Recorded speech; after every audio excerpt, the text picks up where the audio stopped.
ഇതിന്റെ റൂൾസ് അനുസരിച്ച് ഞങ്ങൾ ഈ കമ്പനികൾ അല്ലെങ്കിൽ നമ്മുടെ കോൺഫെഡറേഷനുമായിട്ടോ അല്ലെങ്കിൽ ഇതിന്റെ മറ്റ് ഏജൻസികളുമായോ ₹1 പോലും ഞങ്ങൾ ഡൊണേഷൻ വാങ്ങിയിട്ടില്ല.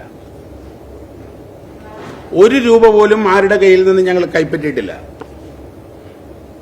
ഞങ്ങളുടെ 2 വീലർ വിതരണം ചെയ്യുന്ന ഘട്ടങ്ങളിൽ ആ ഘട്ടങ്ങളിൽ ഞങ്ങൾക്ക് വന്നു ചേർന്നിട്ടുള്ള പണം ഞങ്ങൾ കൃത്യമായി ഇവർക്ക് ഹാൻഡ് ഓവർ ചെയ്തിട്ടുണ്ട്. അതിന്റെ കണക്കുകൾ ഞങ്ങളുടെ കയ്യിലുണ്ട്. ഞങ്ങളും ഒരു ഇരയാണ്. ഇതിനകത്ത് പണം സ്വാഭാവികമായും ഞങ്ങളുടെ അടുത്ത് വന്നു ചേരും. എല്ലാ സ്ഥാപനങ്ങളും ഈ 200 സ്ഥാപനങ്ങൾ അല്ലെങ്കിൽ ഞങ്ങൾ വെറും ഒരു ഇംപ്ലിമെന്റിംഗ് ഏജൻസിയാണ്. കോൺഫെഡറേഷനിൽ അംഗമല്ല. കോൺഫെഡറേഷനകത്ത് എന്തോ പ്രശ്നങ്ങളുണ്ടായി, അനന്തകുമാർജി രാജിവെച്ചു എന്ന്